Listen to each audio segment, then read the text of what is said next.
quanto mais ele se desenvolver como pessoa, na vida pessoal dele, mais capacidade de lidar com o dinheiro da empresa ele vai ter.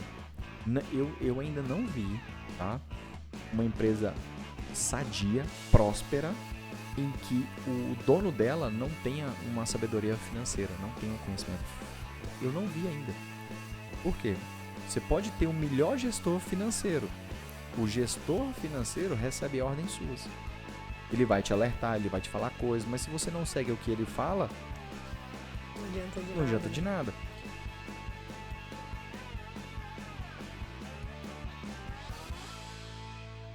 Fala pessoal, bom demais na conta? Meu nome é Bruno Penido. E o meu Aline Loá. E esse é mais um episódio do Programa Impulso. Estamos aqui. Para você que está chegando aqui agora, não sabe o que é o Programa Impulso, a Aline vai falar um pouquinho para vocês do que nós fazemos aqui. O Programa Impulso ele é destinado para donos de empresa. O intuito aqui é a gente trazer experiências, ideias, insights sobre várias áreas, né, de dentro de uma empresa.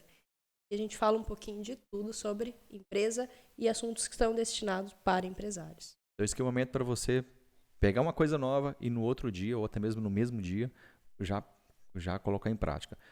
Toda quinta-feira, 19h30, tem episódio novo. Então, se você não quer perder nenhum episódio, primeiro, eu vou te convidar a assistir os vídeos que nós já temos aqui, os outros episódios, e se inscrever e ativar o sininho, que é para você receber notificação dos próximos episódios. Toda quinta-feira, 19h30, tem vídeo novo aqui no canal. Isso aí. E hoje, qual que é o tema, Bruno? Hoje tem gente que vai falar assim, graças a Deus, chegou minha vez. A gente quer falar de dívida, né?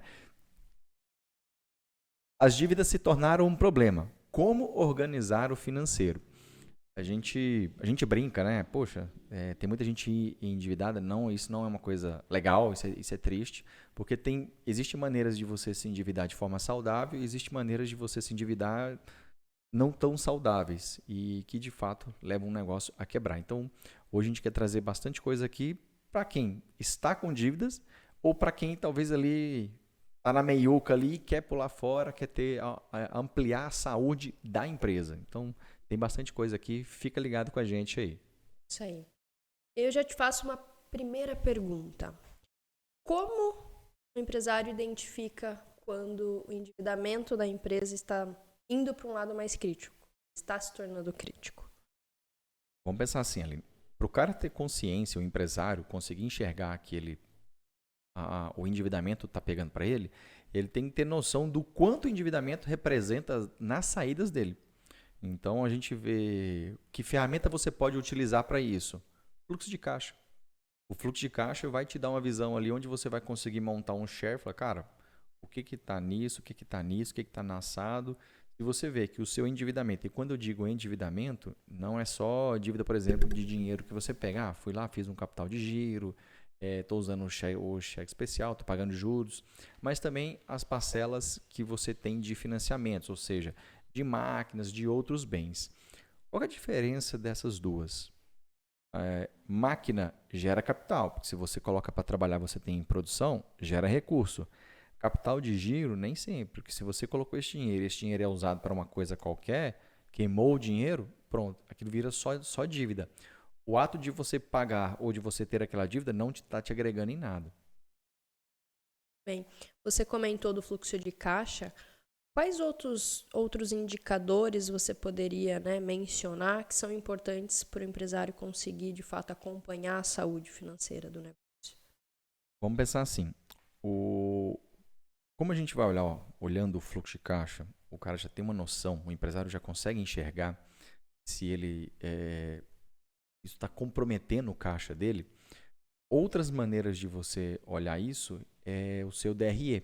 Porque para você pagar uma dívida dessa, para quem não sabe, o DRE é demonstrativo de resultado do exercício. É lá que de fato fala se você teve lucro ou não, tá?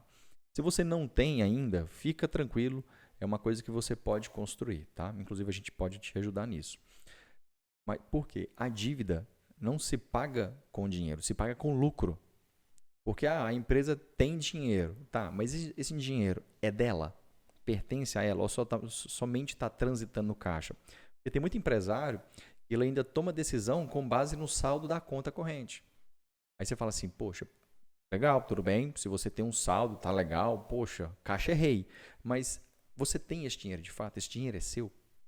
Porque tem, às vezes você está lidando com dinheiro que você recebeu à vista ou recebeu ali o seu prazo de recebimento é menor do que o prazo de pagamento. Ah, eu tenho aqui no caixa, chega uma hora que você tem que pagar o seu fornecedor e tal, que são seus custos variáveis. Então, na hora que tem esse desencaixe, ou seja, eu estou pagando, usando esse dinheiro, em algum momento eu começo a falar assim, pô, peraí, tá faltando dinheiro. Já sei, vou ter que fazer um capital de giro, porque aí eu vou abastecer a empresa. Então, assim, a dívida não é o problema. A dívida é o sintoma. Então, o empresário tem que entender aonde que está o jogo dele, aonde que está levando o dinheiro dele, no que ele está tomando prejuízo. Se ele não sabe se ele tem lucro ou não, já é um ótimo começo para ele dar uma escrafunchada, mexer mesmo. Legal. Inclusive tem, né, um outro programa nosso aqui, a gente vai deixar o card para vocês, que fala um pouquinho sobre indicadores. Os indicadores. Ficou bem Tá. legal. E eu descobri então que eu tenho dívidas, né? Certo. E que essas dívidas estão se tornando críticas. Elas não estão mais naquela situação que você mencionou, né?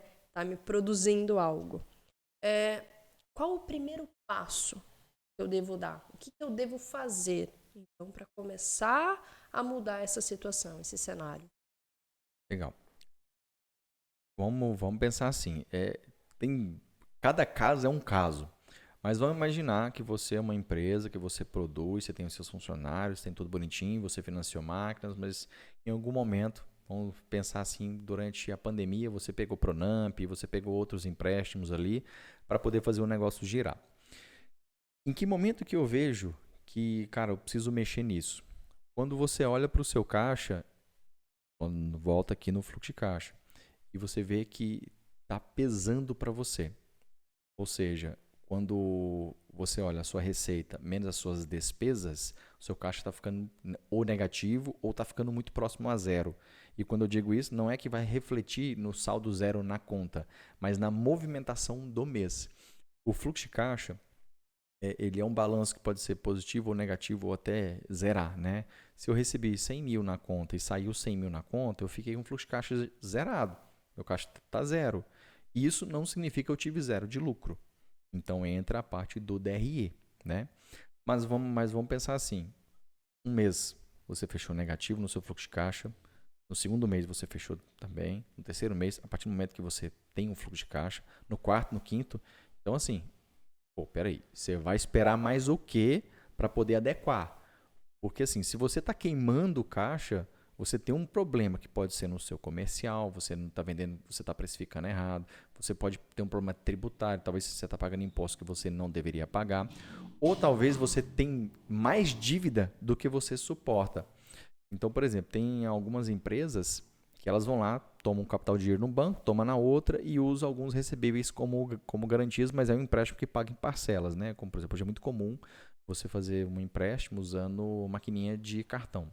Você dá ela em garantia. Então, todos os seus recebíveis vão para uma conta garantida e ele vai liberando isso para você. E você paga uma parcela mensal.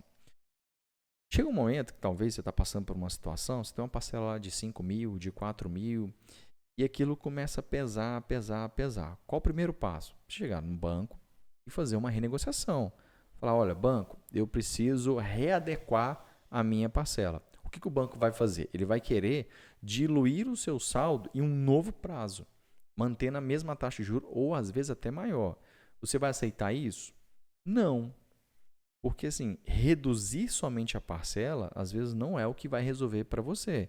Às vezes, se você ganhar esse fôlego, te ajuda. Mas na grande maioria das vezes que a gente pega aqui os casos, não é readequando o valor de parcela, é readequando o custo dessa operação. O que é o custo? O custo é a taxa. Ah, esse empréstimo eu fiz uma taxa de 2,5%. Beleza, entendi. Como é que a gente pode fazer para a gente pegar uma linha de 2%? Se eu tiver no mercado à disposição, talvez ali poder uma negociação, eu até consigo trocar dívida. Mas quando você está numa situação, e a maioria acontece isso, e já não está tão legal, o score já não está tão alto, você não vai conseguir pegar em outro banco. Aí, às vezes, eu já vi casos na pessoa jurídica, o sócio pega um dinheiro na pessoa física, barato, dando um imóvel em garantia e quitam a dívida cara da empresa e paga a pessoa física. E aí o legal é, converse com o seu contador para fazer isso da melhor maneira possível também, para não ficar, né, Gerar nenhum problema, ficar né? restrito com o fisco, né? Que fala assim, dá problema com o fisco? Não, mas pode ser que dê, dependendo do que você vai fazer no seu imposto de renda, pode dar algumas coisas. Então faz essa troca. Bruno, fui no banco, não consigo reduzir a minha taxa está alta, vamos supor, eu fiz um capital de giro, está 3%, está 2,8%, tem até mais as taxas. Como é que eu vou falar com o banco? O que o banco pode fazer para mim? Aí existe um caminho. E quando a gente fala que você vai fazer uma renegociação, você tem que entender que durante um tempo você vai ficar restrito. E não é que você vai aparecer no Serasa ou no SCPC, não, nada disso. Internamente no banco existe uma regra, e quando você tem um produto de renegociação, o crédito fica restrito, porque a sua classificação cai mais ainda. Então você também tem que se preparar e falar, opa, eu não vou ter como tomar dinheiro desse banco. Talvez em outro banco você até consiga algumas coisas, mas nele você não vai conseguir, porque ele já tem um produto de renegociação. Então tem que fazer isso muito bem estruturado. Eu faço isso quando a empresa, por exemplo, está numa situação crítica. Cara, a gente vai ter que fazer uma composição de dívidas. O que é uma composição de dívidas? A gente pega, por exemplo, a empresa tem 3 dívidas. Eu vou para o banco e é no mesmo banco. Falei, banco, eu estou com essas dívidas aqui e tal, a gente precisa renegociar isso. Porque vai chegar um momento que eu não vou conseguir pagar. Por exemplo. O que você pode fazer por mim? O banco fez uma proposta legal, que adequa, teve uma redução ideal de juros. Você vai lá e fecha, aí você vai ter uma parcela única. Mas tem empresas também que aí já não tem essa opção. E eu acho que a gente vai falar um pouquinho disso para frente também. Que fala, e aí, cara, eu não consigo pagar, eu não tenho como renegociar, e aí, que caminho que eu sigo? Mas a gente vai entrar isso em um outro momento aqui. Legal. Então você trouxe até um pouco de estratégias, né, na questão Sim. de negociação com o banco nesse caso.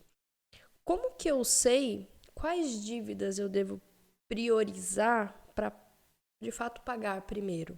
Eu devo dar a atenção de início, sabendo que eu tenho muitas vezes várias dívidas? Cara, isso é muito importante. Eu priorizo assim, eu tenho uma filosofia que é a filosofia de portas abertas. Eu tenho que manter em dia aquilo que vai me manter aberto. Tá? Então, por exemplo, eu tenho dívida com fornecedor. Pague o fornecedor. O fornecedor é um parceiro. Você não existe sem ele. Eu tenho aqui, por exemplo, um financiamento de um veículo. Esse veículo eu uso para minha empresa funcionar. Pode ser um caminhão, pode ser uma picape, pode ser um carro, o que seja. Cara, paga isso.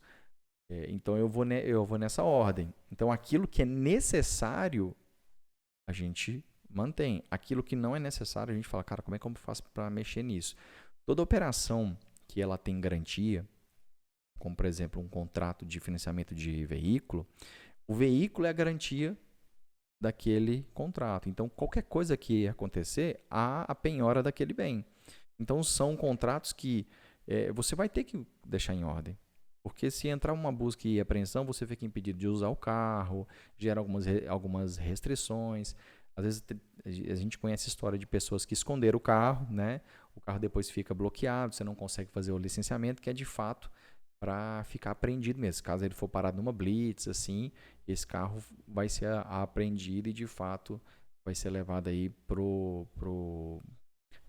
para a instituição que fez o financiamento, para um possível leilão e tal. Então eu uso essa estratégia. Eu olho primeiro para aquilo que eu tenho que de fato manter, para manter a porta aberta. Ou seja, quem que é meu parceiro? Tem muita empresa que isso é muito real, tá? Fala assim, cara, eu vou ter que deixar de pagar alguém.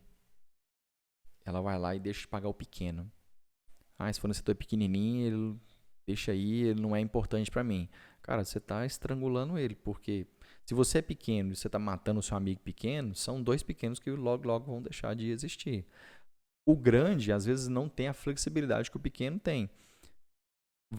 Se você tem um fornecedor pequeno, estou falando de fornecedor agora. Se você tem um fornecedor grande e um fornecedor pequeno, conversa com os dois. Fala, cara, eu tô com esse boleto, o que você pode fazer para mim? Você pode negociar, você pode me dar prazo, você pode parcelar. Eu tô com uma dificuldade de caixa aqui. Joga limpo. O pequeno talvez tenha mais maleabilidade.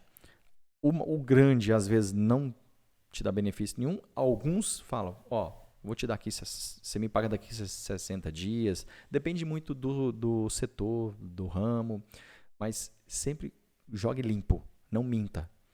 Entendeu? E o pequeno precisa de ajuda tanto quanto você.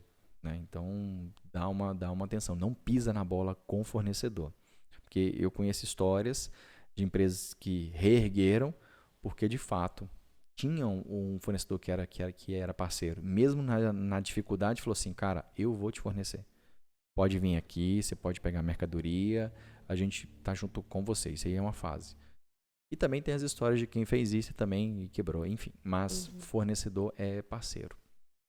Legal. E como que eu posso também, assim, fazer um planejamento financeiro para, de fato, eu conseguir ir quitando essas dívidas? Tem alguns elementos, alguns passos que são fundamentais para fazer esse planejamento? Tem. Quando a gente fala de planejamento, a gente tem que falar muito mais de ação. Porque aqui, o cara que está com uma dificuldade onde ele está ficando negativo, primeira coisa, ele tem que estancar, ele tem que parar de sangrar. Entendeu? Então, assim, ele tem que fazer sobrar dinheiro de alguma maneira. Tem que reduzir despesa, tem que adiar alguma coisa, renegociar alguma coisa. De fato, ele tem que enxugar.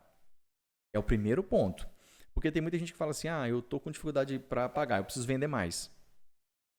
Às vezes você está vendendo errado, você está tendo prejuízo e você não está conseguindo ver isso. Então, para e olha primeiro, porque a falta de dinheiro não é problema. Mais uma vez eu vou falar isso. Ela é um sintoma. E por ser um sintoma, você tem que ir até a causa raiz. Quantas vezes você vai ver, você já viu, e você vai ver a questão do varejo brasileiro. O varejo brasileiro, primeira coisa, é briga de cachorro. Então, assim, sai todo mundo rasgado. Você pega várias empresas do varejo brasileiro que quebraram. Arapuã, Ricardo Eletro, Mapping. Vou lembrar de outras aqui. Enfim, o varejo é complicado. E você vê grandes empresas que estão em dificuldade. Você vê Magazine Luiza, Lojas Americanas. As Casas Bahia também não tá tão legal assim. Para quem quiser, pode entrar lá no balanço deles. Então, assim, o varejo é muito... Como posso falar? A margem é muito pequena. Existe uma questão de inflação e você tem que vender muito parcelado. Então, o cara hoje que está no varejo e ele precifica de maneira errada, já é um excelente ponto para ele ter um problema no futuro, porque ele vai ter que ficar se capitalizando, pegando dinheiro dos outros. E quando você pega o dinheiro, você alivia naquele momento e fala, botei 100 mil aqui, esse mês eu estou tranquilo. Mas vai vir as parcelas. E aí, como é que você paga uma parcela dessa? Você já tem tudo aquilo que você já tem que pagar e agora você tem que pegar uma parte do seu lucro, porque isso se paga com lucro. Tudo que está debaixo, isso aqui, gente, isso aqui é aula na veia. Tudo que pega debaixo do seu relatório lá, depois de custo variável, tudo que é despesa fixa em diante, você está pagando com lucro, tá? É com lucro que você paga. Custo variável é o custo do seu produto, do seu serviço, que seja. Então, gera uma linha ali que chama margem de contribuição. É quanto sobra, né? Receita menos custos. Esse valor é que vai bancar o negócio. Vai bancar a sua despesa fixa, vai pagar as suas dívidas, vai pagar os seus investimentos. Então, quando você faz uma dívida dessa, você está prometendo para aquela instituição ou aquela pessoa e você vai reservar uma parte do seu lucro para poder pagar aquilo. Então, por isso que eu falo, não adianta você só olhar a sua falta de caixa e achar que colocar mais dinheiro que vai resolver. Talvez você está vendendo da maneira errada e você só está aumentando o tamanho do seu buraco. Então, o planejamento financeiro, ele de fato, ele vem depois de você entender como está o seu financeiro. Como é que está seu fluxo de caixa? O demonstrativo de resultado de exercício, ele é um pouquinho mais complexo de se fazer, mas não é impossível. O pequeno consegue ter. E também a questão do balanço patrimonial, que eu não vou entrar tanto no aspecto, mas são os 3 indicadores que todo negócio tem que ter. São três relatórios que toda empresa, independente do tamanho, precisa ter. Algumas pela legislação é obrigatório ter. Então, quando o cara olha para isso e ele fala, cara, eu não estou tendo lucro, o problema pode estar na venda, pode estar no custo dele, infinitas coisas, mas para isso ele tem que esmiuçar. Então, por isso que eu falo, dívida, endividamento não é problema, ele é apenas um sintoma. Tudo bem. Você comentou, né, de ter a visão da margem de contribuição, que é com o lucro que se paga todo o restante, né, das despesas da empresa. Como que o fluxo de caixa ele pode ajudar, ele pode ser eficaz na questão de evitar endividamentos futuros? Vamos pensar assim, se você não sabe nada do seu lucro, você não tem nada, usa a frase, caixa é rei. Entendeu? Então, nunca gaste mais daquilo que você tem. Ou nunca se aproxime daquilo que você tem. Se você tem 100 mil em caixa, gaste 40, 30, 20. Se você tem 200, gaste 80. Então, assim, quanto maior a sua capacidade de você manter o seu caixa, você ter dinheiro à disposição e você alimentando reservas, vai te tirar de uma situação que, por exemplo, poxa, tive um mês não tão bom de vendas. Tive um mês que um fornecedor me deu, um cliente não conseguiu me pagar, atrasou, vai me pagar só no outro mês. Se você não tem o dinheiro em caixa, como é que você vai fazer? Você vai tomar dinheiro. Você vai talvez antecipar boleto, você vai talvez antecipar suas maquininhas de cartão, talvez você vai estar lá no seu cheque especial e vai usar, que é caríssimo. Cheque especial é uma coisa extremamente cara. Então, a gestão do fluxo de caixa, você gerar caixa, você ter a condição de acumular dinheiro, vai te livrar de situações como essa. Aí fala assim, mas isso aí só em outro país. Negativo. A gente aqui é uma empresa pequena e a gente tem um caixinha bem legal. Então, não é desculpa. Tá? Dá para se... eu prefiro investir na minha empresa para poder gerar mais do que deixar o dinheiro parado. Existem 2 tipos de reserva que eu considero importante para qualquer negócio. Uma reserva de investimento e outra reserva de proteção. Eu tenho uma terceira, mas não vem ao caso aqui. A de investimento estou guardando isso aqui para poder investir. Chegou, preciso comprar uma máquina nova, preciso investir numa tecnologia nova, preciso investir num software. Eu uso essa reserva. Tem essa reserva aqui que é para proteção. Aconteceu qualquer coisa que não está previsto naquilo que a gente planeja, essa reserva te protege. E a pandemia, ela só mostrou o quanto o brasileiro anda de calça curta. Entendeu? Então, o quanto é pesado quando você não tem um caixa e você vai a zero. Você fatura zero. Como é que você mantém? Uma empresa grande, ela tem facilidade de gerar caixa. Ela vai lá, vende estoque, faz um queima. E para a empresa menor, que às vezes o estoque está contado ali, não tem uma reserva, faz o quê? Toma dinheiro. E aí naquele momento resolve, mas lá na frente, se ele não tiver a visão de como ele vai quitar aquilo, não vai resolver. Muito bem. Uma das estratégias também, né, para auxiliar na questão ali de diminuir, né, o endividamento é corte de custos. Sim. Quais áreas assim da empresa que eu posso ali cortar de certa forma um custo, mas que não vai impactar tanto na qualidade, né, de fato no que eu entrego no final? Ótimo, cara, isso é muito legal. E tem gente que sai do tipo com a tesourona na mão, né? Hoje eu vou cortar despesa, eu vou cortar isso, eu vou cortar aquilo, negocia com o fornecedor.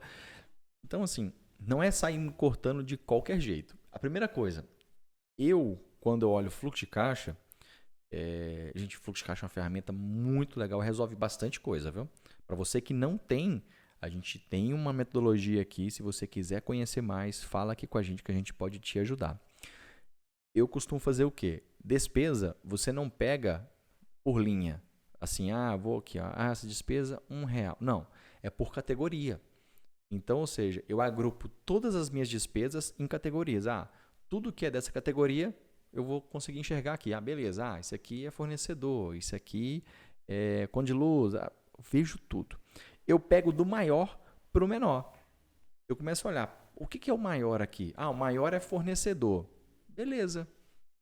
Vamos fazer vamos analisar todas essas compras que foram pagas aqui, porque a fluxo de caixa é o que pagou, e vamos fazer uma pesquisa de mercado. Se o nosso fornecedor fornece um produto que todo mundo fornece, qual que é o preço que ele tem, qual que é o preço que o mercado está vendendo. Às vezes a gente está pagando mais caro. Ou às vezes aí mostra uma deficiência no setor de compras. O compras não está negociando. O compras ele simplesmente fala assim, tá bom. Existe em pequenas empresas, fala assim, mas eu gosto tanto daquele vendedor, eu vou comprar com ele, eu vou ajudar ele. E tem muita compra inútil. A gente já pegou situações em que a empresa comprava coisas para fechar pedido, mas ela não vendia. Aquilo ficava no estoque, era um produto perecível e em um determinado momento vencia. Aí tinha que fazer um esquema louco lá para conseguir vender antes do prazo de validade, antes de vencer. Então, ou seja, eu tô lá com o estoque vencendo, eu vou lá e faço uma compra nova? Não faz sentido. Então, compra um produto que não sai, né? Só para entendeu? complementar ali. Existe o feijão com arroz, e aí chama curva ABC. São os produtos de maior giro até o de menor giro. O produto de menor giro, você tem que planejar ele. E até vou entrar aqui, para quem não assistiu o programa lá, a gente fala de vendas, que eu convido também a assistir. Você vende aquilo que você oferece. Se você está com uma coisa que está com baixo giro, a dificuldade talvez não seja no produto, seja na maneira com que está sendo ofertado, a maneira que ele está sendo exposto. Então tem muitas coisas. Então, seguindo uma ordem aqui, onde eu começo a cortar, eu olho do maior para o menor. Provavelmente, no meio disso, você vai encontrar coisas para poder cortar. Por exemplo, uma coisa que acontece é frequente isso aqui. A empresa tem X linhas de celular. Aí você vai olhar, tem 2 aqui que não está usando e tal, porque a gente tinha as pessoas saíram e a gente não repôs. Está fazendo o que com essa linha? Corta. Não, mas aí depois se no futuro a gente contratar, daqui quanto tempo a gente vai contratar? A gente não tem previsão. E esse celular vai usar para quê? Para nada. Cancela. Mensalidades, coisas de assinatura. Você pega lá, tem um software aqui que a gente comprou e tal, pagou uma mensalidade. Quem é que está usando? É fulano. Fulano, como é que tá esse software aí? A gente não usa não, achei meio fraquinho e tal, a gente não usa não. Tá aqui, mas... Cara, cancela. Cancela. Eu só dei 2 exemplos aqui até agora. Se você for esmiuçar mais profundamente, você vai achar muito mais coisas. Mas empresas que revendem produtos, a maior linha dela de venda, maior linha de venda, maior linha de pagamentos, geralmente é fornecedor. Depois vem folha. Né? Porque folha, isso você não consegue mexer. Folha é folha. Né? Agora, por exemplo, mas você consegue ver os insumos que são usados dentro da sua empresa, por exemplo, material de escritório. Você não vai ficar contando clipes, pelo amor de Deus, né? Pelo amor de Deus, você não vai ficar contando resma lá, vocês usaram, mas hoje, por exemplo, algumas impressoras você consegue ver quantidade de impressões. Poxa, isso quando eu trabalhava no banco, não é nenhuma situação de um cliente. Lá, alguns clientes você tinha que mandar um boleto para o cliente pagar uma dívida. Tinha a capacidade, o funcionário, imprimir o boleto, depois escanear o boleto e jogar o boleto fora. Aí eu falei, banco, eu gostaria que você instalasse impressora PDF em todas as máquinas. Acabou o problema. A gente deve ter reduzido no mês de porcaria que ficava escaneando, sei lá, umas 8.000 cópias, 7.000 cópias. Era muita Dinheiro coisa assim que... fora, né? É tipo assim, imprimir para mandar para o cliente, imprimir para escanear aqui depois, imprimir... sabe? É desnecessário. Então, tem empresa que precisa olhar para isso também. Se você é uma empresa pequena e tem poucas impressões, isso não vai fazer nenhuma diferença, isso não vai resolver nada. Então, começa da linha maior para menor. E aí, conforme você vai olhando, fala, poxa, a gente tem uma despesa aqui e a gente paga para os funcionários, para eles terem uma coisa, mas eles não usam. Tira. E o melhor, quando você pega algumas situações, tem esse sistema, tem essa peça, tem alguma coisa aqui que é de fulano. Ah, é de fulano? E fulano faz o que com ela? Ah, não sei, pergunta lá pra ele. Mas você vai conversar com fulano, você tá usando isso aqui? Ah, não, não. Tudo aquilo que não tem dono, não tem necessidade. Se uma coisa não sabe quem é porque é propício a você cortar. Então, numa brincadeira dessa, em pouquíssimas coisas que a gente olha, a gente já vê, tipo, dá para cortar R$ 1.000, R$ 1.500. Poxa, quando você economiza R$ 1 no seu caixa, é R$ 1 que sobra no seu bolso, é R$ 1 de lucro a mais. Você fala assim, mas como assim R$ 1 de lucro a mais? Porque para gerar R$ 1, às vezes você tem que fazer R$ 4. Então, ou seja, quando eu economizo R$ 1, eu deixo de ter a necessidade de faturar R$ 4 para ter aquele R$ 1. Então, é R$ 1 que sobra no meu bolso de lucro. Quer aumentar a sua lucratividade? Começa pensando em como você vai tirar, como você vai fazer corte. E você entra num ponto aqui para não fugir, que é como é que eu reduzo e não perco a qualidade. Começa da linha maior para o menor, tira aquilo que não está sendo usado, ou seja, aquilo que está só jogando dinheiro fora, aquilo que não é utilizado, o que não tem dono, pode já tirar. Tá? E principalmente, como uma das maiores linhas é de fornecedor, cara, de quem eu compro hoje está fazendo sentido? E não olha só preço, porque às vezes um fornecedor você tem o melhor preço, mas tem um prazo de entrega que é péssimo. Você paga um pouquinho mais, você consegue receber mais rápido. O cara te entrega lá na porta, tem uns que você tem que buscar. Então, tudo isso você faz uma análise. E às vezes, você olhando isso, você vai falar, fornecedor, eu preciso que a gente melhore a negociação nesse produto. Você pode me ajudar? Como é que você vai descobrir isso? Analisando. Então, você tem que pegar suas linhas e depois ir esmiuçando. Né? Então, é assim que eu faço. Sim. E é importante também frisar que não é apenas nos momentos de endividamento Que você deve que fazer você isso. deve fazer isso. Você deve fazer de uma Exatamente. forma constante, né? Fala que custo é como se fosse unha, você sempre tem que Tem que estar parando. parando, né? Exatamente. E realmente são nesses pequenos detalhes, né, que você começa a observar, você vê o quanto de dinheiro é jogado fora. Às vezes é Exato. um pagamento que é feito com atraso, que você paga um valor ali de multa. Nossa. Dinheiro jogado fora. É o que eu mais vejo. Então, quando você começa a observar de fato esses pontos, você vê o quanto de oportunidade você tem para de fato deixar mais dinheiro no caixa, reduzir gastos desnecessários e ter um valor maior no caixa. E esse aí é uma coisa que você vai olhar quando você vai pagar o fornecedor. Quando se você está pagando boleto em atraso, você está pagando com juros, é porque você não está tendo um bom relacionamento com o seu fornecedor e você está tendo uma péssima gestão. Se você não vai conseguir pagar, você pode falar para ele, olha, posso te pagar amanhã? Você pode gerar um boleto para mim amanhã? Sem custo? Cara, tem fornecedor que flexibiliza. Mas às vezes o cara prefere pagar o juro, porque fica com vergonha. Cara, tá no mundo de adultos, né? A gente tem que ser adulto. Então. Bom, você citou, né, o exemplo da questão de ter software sendo pago muitas vezes sem uso, mas como que a tecnologia, um software, um sistema pode também ajudar no controle ali das finanças, né, na organização e no controle das finanças? Olha, eu não conheço maneira mais eficaz, tá, e mais barata do que fazer gestão financeira dentro de um software. Nós entendemos que nem todo mundo faz isso. Tem muita empresa hoje pequena que não tem nenhum software, não tem nada. Tem um software para poder emitir nota. E para fazer uma gestãozinha de estoque e para fazer aquele pedidinho para poder emitir, né? Tá errado isso?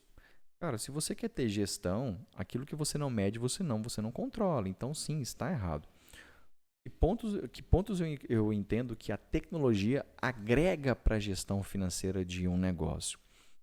Vamos imaginar que todo o ciclo da empresa está conectado. Todo o ciclo. Pensa só. O cara fez a venda, o seu vendedor vendeu. Isso vai gerar uma ordem de produção para a sua produção. Se a sua produção não tem o insumo para produzir, vai gerar uma ordem para compras. Compras, fez uma compra, gera um contas a pagar. Mas o cara da venda que fez a venda gera um contas a receber. Ou seja, tudo se conecta ao financeiro. Tudo está junto com o financeiro. Então o software faz isso. Agora imagina fazer isso tudo na unha. Eu tenho aqui tudo que eu tenho para pagar, tudo que eu tenho para poder receber. Né? Agora imagina um software mostrando na tela. Hoje você tem que receber isso. Esse cliente está em atraso. Certo? Paguei. Ele te dá um relatório já. Essa semana, o que eu paguei disso, o que eu paguei de assado, como é que está o meu fluxo de caixa presente e meu fluxo de caixa projetado. Ou seja, considerando tudo que eu tenho para receber e tudo que eu tenho para pagar, como é que está o meu fluxo de caixa? Então, ferramenta, software, faz isso. Tem muita ferramenta boa, eu não vou citar nomes aqui, tá? Porque aí varia muito de empresa para empresa, cada uma tem uma necessidade, mas eu falo, um software, ele tem que te dar visão sobre o seu negócio. Se o software te dá mais trabalho do que resultado, é bom você reavaliar se você está com o software correto. Bom, e a gente está falando sobre endividamento. Qual a importância da educação financeira para empresários? Esse é um ponto que eu acredito assim, que é extremamente importante. Primeiramente, o empresário, tudo aquilo que ele faz de errado na vida pessoal dele, provavelmente ele vai fazer de errado também na vida financeira do negócio. Então, quando ele tem a mentalidade de uma pessoa que vai fazer dívida, que não tem a gestão, ele não vai conseguir tocar um negócio. Então, quanto mais ele se desenvolver como pessoa na vida pessoal dele, mais capacidade de lidar com o dinheiro da empresa ele vai ter. Eu ainda não vi, tá, uma empresa sadia, próspera, em que o dono dela não tenha uma sabedoria financeira, não tenha um conhecimento. Eu não vi ainda. Por quê? Você pode ter o melhor gestor financeiro. O gestor financeiro recebe ordens suas. Ele vai te alertar, ele vai te falar coisas, mas se você não segue o que ele fala, não adianta de não nada. adianta de nada. Muitas vezes eu já aconselhei empresários nos mais variados assuntos e eles decidiram seguir por um outro caminho. E tá tudo bem. Eles falaram, cara, não foi fácil, eu tô com um problema aqui. E tá tudo bem, cara. Porque o que existe chama resultado. Não existe positivo ou negativo. Existe a avaliação que você tem sobre o resultado. Então, tem gente que, se desenvolver o pessoal, o cara, como pessoa física, ele tratar a parte financeira dele, ele já ajuda muito a empresa. Vou te dar um exemplo. Eu conheço empresários que pegam dinheiro da empresa à torta e direita. Ele acha que é o caixa dele. E empresa, ele é um indivíduo. Porque, assim, existe a pessoa física e existe a pessoa jurídica. Para quem não sabe, pessoa física é o ser humaninho, pessoa jurídica é a empresa. A empresa, pro empresário, ela paga uma coisa que chama prolabore. E prolabore é fixo. Meu prolabore é 5, meu prolabore é 6, meu prolabore é 10. Como é que você mede? Como é que você define um prolabore? Imagina o que você faz dentro da empresa se você contratasse alguém que fizesse o que você faz. Quanto você pagaria? Eu pagaria 6 mil. Beleza, esse é o seu prolabore. E aí tem uma outra coisa que o empresário recebe que chama distribuição de lucro. Entendeu? Então, o prolabore é fixo. É 6 mil? Tá aqui, seus 6 mil. Distribuição de lucro ele recebe todos os meses? Não necessariamente. Uma empresa pode distribuir lucro assim? Pode. Mas não necessariamente faz dessa maneira. Por quê? Para distribuir lucro, tem que existir lucro. E tem muito empresário que não mede lucro. E aí o cara às vezes tem um prolabore que ele fala, meu prolabore é 6 mil só. Eu ganho só 5 mil aqui na empresa, cara, eu trabalho demais. Tá bom, dá seu fluxo de caixa. Você começa a ver escola das crianças, McDonald's. Tem várias despesas pessoais ali que tá na conta da empresa. E é uma coisa que, cara, na educação financeira que a gente entra, cara, tira a sua vida pessoal de dentro da empresa. E tira a empresa dentro da sua vida pessoal. São duas coisas totalmente distintas. Você tem que cuidar de você como pessoa física e a empresa ela tem que se manter com as próprias pernas. Se você ficar saqueando o seu negócio, provavelmente daqui a pouco tempo você não vai ter negócio. Você vai ter só história. Então, se você tem um negócio hoje, o seu negócio é rentável, pare de saquear a sua empresa. Entenda qual é a sua parte merecedora. O quanto. Todo mundo vai falar, eu mereço tudo. Cara, não é tudo. A caixa da empresa deve ser respeitado. Se você não respeita o caixa da empresa, em algum momento você vai ser cobrado. E os valores que você vai pagar são pesados. Muito provavelmente você não vai ter mais um negócio. Você vai ter um problema. E acontece muito. Quando a gente fala de educação financeira, olhando, né, para a pessoa ali física, pensando de alguém que não tem empresa, já existe uma grande dificuldade dessa pessoa controlar as suas finanças ali pessoais. Ela muitas vezes não sabe no que ela gastou, para onde foi o dinheiro dela, todo final de mês, né, não sobra nada. Então, isso para a pessoa física. Quando você vai para uma empresa e se mistura a pessoa física ainda com a empresa, meu Deus, vira uma bola de neve. Então, você não sabe. Se está misturando, na minha visão, a pessoa física com a empresa, já quer dizer que não mede os custos da empresa. Não faz o controle. Não faz uma conciliação bancária legal, não. Não, porque já está misturando ali tudo, né? Então, assim, não tem nem a visão da onde está gastando o dinheiro dele, nem para onde está indo o dinheiro da empresa, de fato, né? E isso vira uma bola de neve terrível. É péssimo. E para essa situação, para o empresário que quer melhorar a sua gestão financeira, quer se desenvolver, quais recursos, talvez quais cursos você poderia recomendar? Até durante um bom tempo a gente tinha cursos para pessoa física, né, para ajudar nessa parte financeira. Devido à demanda, a gente acabou não conseguindo dar sequência nesse projeto. A gente encerrou ele, né, fez ele durante quase 3 anos. O que acontece? Para esse cara que quer mexer na realidade financeira pessoal dele, a primeira coisa é controle. Bruno, mas como é que eu vou controlar isso? Vou dar uma dica simples, que inclusive a gente usa na nossa vida pessoal, né, Aline? É o quê? A gente concentra as nossas despesas em cartão de crédito. Então, ou seja, a gente tem um teto de despesas e tudo a gente controla. Por que a gente controla através de cartão de crédito? E lembrando, o cartão de crédito ele pode ser um benefício e pode ser um malefício. O cartão de crédito, quando você compra com ele, você tem que ter o dinheiro para poder pagar à vista e você opta em pagar usando o cartão de crédito. Bruno, então para que eu vou ter crédito? Porque você pode deixar o dinheiro aplicado, você pode fazer float, ou seja, eu tenho o dinheiro aqui quietinho, que vai ter um rendimento e pago daqui 30 dias, certo? Além de questão de milhas, vários pontos que eu posso entrar aqui que viabilizam o cartão. Por que o cartão de crédito é tão benéfico para a gente? Porque se eu pegar o dinheiro cash, e ir num estabelecimento e fazer uma compra, esse dinheiro não deixa rastro nenhum, porque ele não registra de forma eletrônica. Quando eu pego a fatura do cartão, eu sei exatamente aonde eu passei. Eu comprei em tal dia, esse horário, assim, assim. Então você consegue lembrar, poxa, eu gastei nisso. E aí vem, vou fazer um pente fino aqui. Deixa eu ver as minhas despesas. Isso. Olha, mercado, educação, lazer, alimentação.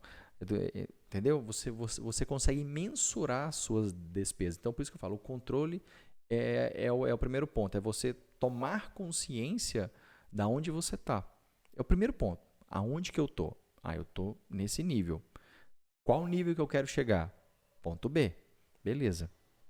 Do ponto A ao ponto B, o que eu preciso fazer para mudar a minha realidade? Eu tenho dívida, eu estou gastando demais. Eu digo assim, o que mais ferra com o brasileiro se chama padrão de vida.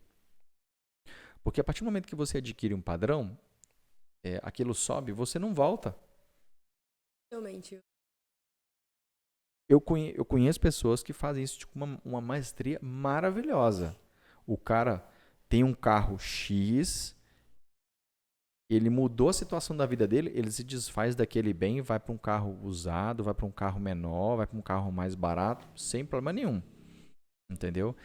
Hoje eu não posso com meus filhos, não tenho condição que os meus filhos estudem numa escola particular. Leva os filhos para a escola pública.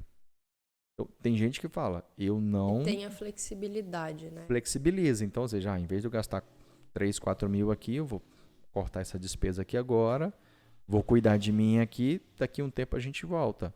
Então, assim, é ser flexível. Falar, cara, qual que é a minha realidade hoje? O que eu posso hoje? Eu posso isso. Beleza.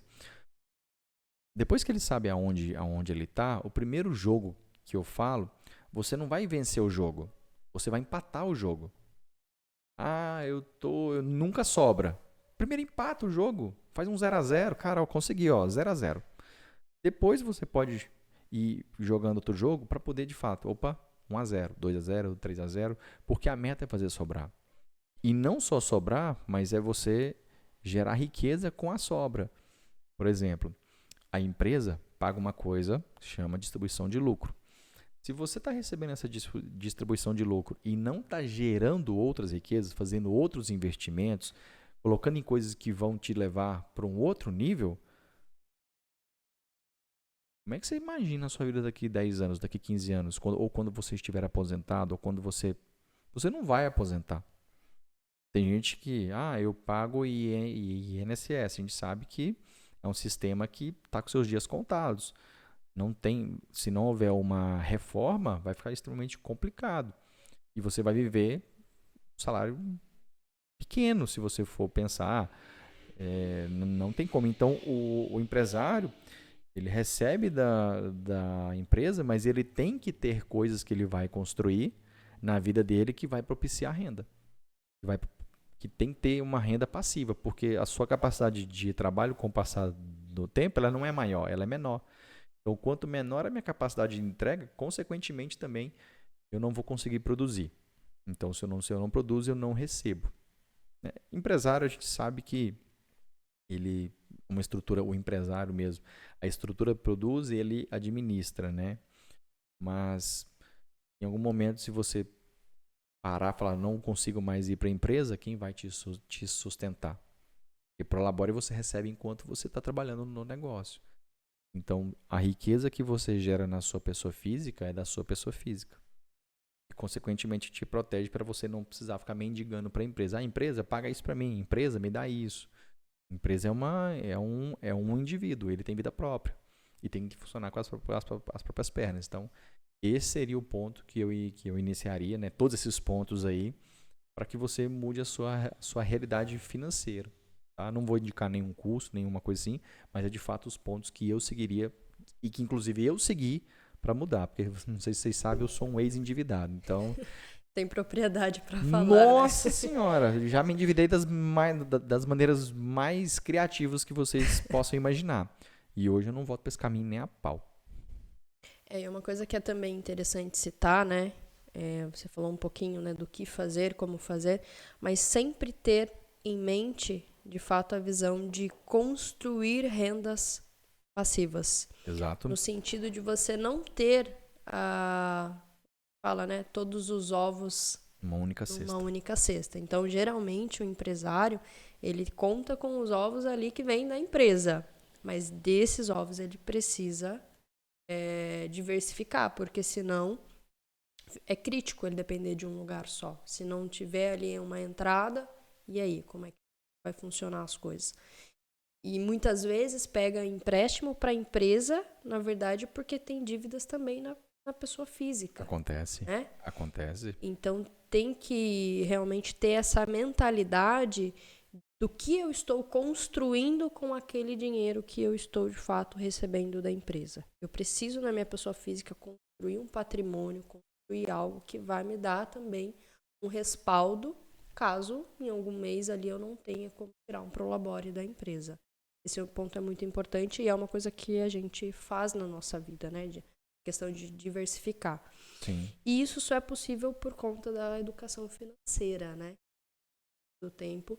O Bruno aprendeu depois, né, de ter se endividado um Foi pouco na muito vida. soco, muito pontapé, muita voadora, eu aprendi. E eu, na verdade, tive uma criação já Bem muito com diferente. essa visão, né, de sempre construir algo. Então, Dinheiro fazer dinheiro. exatamente, dinheiro fazer dinheiro. Então, isso por si só, você construir essa mentalidade de não simplesmente gastar tudo, né, ou mais do que de fato você adquire ali no mês, você recebe no mês, eu acho que também é É bem saudável, uma muito coisa saudável. que é muito importante para o empresário, né? Até para ele chegar em um momento, talvez eu não precisar da empresa para me manter. A empresa está funcionando, está rodando, eu tenho ela ali de fato, tenho, se necessitar, tirar ali um prolabore ou até mesmo uma distribuição de lucro, mas que eu não dependa disso, né? Bom, e você tem, Bruno, exemplos de que você poderia ali compartilhar com a gente, né, com o pessoal aqui, de empresas que saíram do treinamento? É crítico, né? O que essas empresas fizeram de fato diferente para sair? Você tem alguns exemplos que você Tenho, poderia citar? tem. Vamos lá. Tem um caso, eu peguei bem lá no início. É uma empresa que tinha bastante dívida, né? Ela tinha alguns capitais de giro. A primeira coisa que eu fui olhar, eu falei, cara, eu vou olhar suas dívidas, mas eu gostaria de olhar o seu fluxo de caixa, o quanto isso representa no seu caixa. Mas quando eu fui pegar as dívidas, a primeira coisa que eu vi, capital de giro com taxa cara, elevada, e meter o seguro prestamista nesses contratos. Olha que loucura que é isso. Imagina que você faz um seguro para garantir o pagamento da dívida. Ou seja, você está pagando a mais para garantir que o banco vai receber. Então, assim, desculpa a palavra, né? É F. Então, o que a gente fez? Nesse caso, eu consegui pedir o estorno desse seguro. Se você tem contratos de capital de giro e nesse contrato consta uma coisa que chama seguro prestamista, você não é obrigado a ter ele. Ele é por exemplo, eu não posso citar nomes aqui, mas alguns bancos, tá, que não são privados, inclusive, eles obrigam você a comprar. E isso é errado. Você não é obrigado a comprar um seguro prestamista. Tá? Você tem a opção de falar, eu não quero, não. E se ele mesmo assim se falar assim, você é obrigado, você pode contratar e depois você faz o cancelamento. Vai ser estornado o valor desse seguro. Tá? Então, a primeira coisa, porque isso é um dinheiro que está oculto ali, de uma coisa que talvez você não precisa. Ah, Bruno, mas se eu quiser ter esse seguro prestamista, eu posso? Pode. Pode. E vou falar por quê. Eu tive uma situação, falando sobre seguro, em que um cliente, a gente cancelou alguns seguros dele porque eram excessivos, era um seguro que foi vendido de goela abaixo, e a gente cancelou todos. Não ficou nenhum. Na outra semana esse cara teve Covid, 15 dias depois esse cara morreu. Graças a Deus o seguro na primeira semana do mês ainda debitou mais uma vez. A família recebeu uma apólice bem grande, um valor muito, muito importante para eles, para o momento que eles estavam passando. Então, assim, seguro de vida não é uma coisa inútil, mas compre o seguro correto. Compre o seguro que de fato protege a sua vida, né? Então, nesse caso de seguro prestamista, é um dinheiro ali que está protegendo aquela dívida. Então, você fala, para, não faz sentido. Cancela e você vai receber esse dinheiro de volta, né? Isso a gente está falando de pontos que a gente pode cortar, melhorar, né? De casos que a Do gente exemplo que você... já teve, né? A gente teve esse caso aí. E aí nessa empresa, além de mexer nessas dívidas, né? Até eu vou tão longe, depois tenho que voltar. Volta. Lembrei. A gente mexeu nesses contratos, tivemos o estorno. Aí depois eu peguei uma coisa da pessoa física dele. Porque eu vi que todo mês, ele, em um determinado dia, ele tirava uma quantia grande para a pessoa física dele. Eu falei, cara, isso aqui é seu salário? Não, isso aqui é um negócio que eu tenho da minha pessoa física. Então eu falei assim, mas é seu ou é da empresa? Ah, é meu. Eu falei, tá. mas isso é sempre? Eu sempre tiro assim. Tá, e o que é isso? Ele foi me explicando. Eu falei, cara, você está prejudicando o seu caixa aqui para poder bancar um negócio que é para um lazer seu. Você não está usando, não está gerando benefício nenhum, porque você não vai lá. Era uma chácara. Você não faz uso nenhum dela, só está o terreno lá, puro mato. Você paga para poder limpar de tempos em tempos e você está pagando ela, era parcelado ainda. Eu falei, cara, vende isso. Se livra disso. Qual que é o seu projeto aqui? Não, porque depois eu quero fazer uma casa lá. Eu falei, beleza, você acha que você tem a condição hoje? Aí ele pesou lá, falei, cara, eu nunca vou lá, nunca faço nada lá. Você tem razão, eu vou me desfazer disso. Desfez, comprou uma outra coisa com o dinheiro. Depois ele me falou que deu até um dinheiro, comprou um terreno, comprou uma outra coisa. Depois ele vendeu, teve lucro. Então, assim, esses são alguns exemplos que eu lembro desse, que ele tinha muita dívida e a gente começou a cortar coisas. A gente cortou essa, que era da pessoa física dele, e a gente cortou também... nossa, essa é boa. Não é dele, mas é de uma outra empresa que também tinha dívida, mas ela tinha problema de roubo. E a gente só foi descobrir porque falou, cara, essa despesa aqui está muito alta. O caminhão rodando, ele parado está gastando igual rodando. A gente foi ver, então, ou seja, o caminhão não rodava e o funcionário estava roubando diesel. Então, logicamente, que nem todo mundo vai passar por isso, mas existem essas situações também. Então, tem que haver controle. De frota, a gente gosta de fazer controle como é que fala? De quilometragem.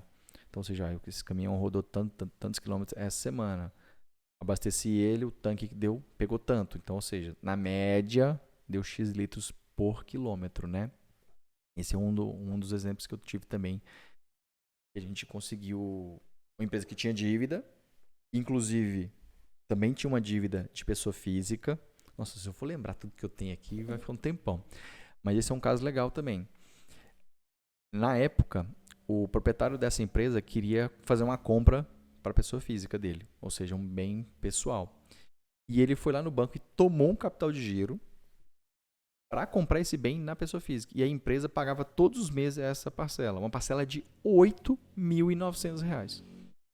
Todo mês a empresa pagava para ele. Então, ou seja, ele antecipou uma distribuição de lucro.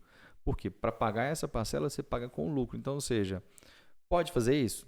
Cara, poder você pode, mas é como se a empresa estivesse tomando do banco e depois emprestando para o sócio. Entendeu? Então, eu orientei e falei, cara, não faça isso. Hoje eu acredito que eles não fazem mais. Tudo depende dessa saúde da empresa, né? Saúde financeira. Se Sim. a empresa tem um caixa que possibilita isso, ok. Agora, se ela não tem, o problema são nesses casos, né? O problema é quando ela não tem. Quando ela não tem, ainda assim o sócio vai lá. Faz um saque. Exatamente. Então, que eu me lembre, são esses. Mas E essas empresas conseguiram reverter essas dívidas. Inclusive, uma delas está muito bem. É referência no segmento dela aqui hoje. Ele é referência mesmo, até não só aqui em Sorocaba, mas no interior de São Paulo. E está muito bem, porque ele teve o boom também, né? Por causa da pandemia, ele é ligado mais à construção civil. Mas como ele estava, a gente enxugou muita coisa, ele estava um custo leve. Quando veio a demanda, ele conseguiu atender muito bem. Começou a sobrar muito mais dinheiro, ele começou a fazer outros investimentos, trazer outras linhas de produtos, porque tinha coisas que tinha que comprar, somente comprava à vista, não tinha prazo, né? Tinha alguns clientes, alguns fornecedores mais antigos que até fazia cheque, mas coisas que a gente abria mercado era muito à vista. Então ele conseguiu trazer produto novo, coisas novas que o mercado aqui não tinha tanto disponível, e ele começou a ser mais agressivo. Então entrou, mas como é que ele conseguiu isso? Porque tinha caixa. Então o caixa possibilitou isso. Aí você fala, Bruno, mas durante o tempo que você estava lá, ele quitou as dívidas? Não, ele organizou a empresa a ponto de que as dívidas não pesassem no orçamento dele. Ele conseguiu falar, ó, tira aqui, tira aqui, tira aqui, agora a gente vai se manter aqui para a gente quitar isso aqui. E ele seguiu o fluxo para poder quitar. Isso vai de encontro com o que você falou no início. Existe endividamento que é saudável no sentido de existe esse endividamento porque vai me gerar algo. Uhum. E existe o endividamento que não é saudável, que na verdade é um dinheiro que entrou, mas não está me gerando nada. Questão de produção, de melhorias na empresa. Muito bem. Bom, estamos chegando aqui ao final. Você poderia deixar uma mensagem, né, para os empresários, o pessoal que está assistindo, em relação a esse assunto? Legal, bora. A mensagem que eu deixo para você, empresário, é: dívida não é um problema, endividamento não é um problema, ele é um sintoma. Se a sua empresa hoje talvez não está como você gostaria, ela não tem o caixa como você gostaria, dá um passo atrás e olha, como é que é a minha vida pessoal? Eu tenho as finanças que eu gostaria de ter? Eu tenho o patrimônio que eu gostaria de ter? A empresa é o reflexo de quem é você. Se você hoje não está obtendo sucesso na sua pessoa física, dentro da sua realidade, começa a falar, cara, cuida de você primeiro e depois cuida da empresa. As duas coisas vão ter que andar juntas, mas começa a olhar para você, porque a empresa vai funcionar conforme você funciona. Então, se dê essa oportunidade de você mexer na sua vida pessoal, porque consequentemente isso vai te dar mais habilidade para você mexer na sua empresa também. Muito bem. Então é isso aí. Pessoal, estamos chegando aqui ao final. Ao final, mais um episódio aqui do programa Impulso. E lembrando para vocês, tem vários outros episódios. Vou deixar um card bem aqui em cima para vocês poderem assistir. Tem vários outros vídeos aqui, outros episódios. E eu convido vocês a estar indo lá e poder ter muito conteúdo já. Né? Isso aí. E reforçando, se inscrevam aqui no canal. Lá, como o Bruno fala, né? Lasca o dedo no sininho. O dedo no sininho. Curte também aqui, né? É muito importante pra gente, viu, gente? É muito mesmo, muito tá? Mesmo. Pra gente estar aqui no YouTube faz uma diferença enorme. E é isso aí. A gente se vê, então, no próximo episódio, né? Então é isso. Tchau, tchau. Obrigado tchau, por hoje, tchau. galera. Tchau.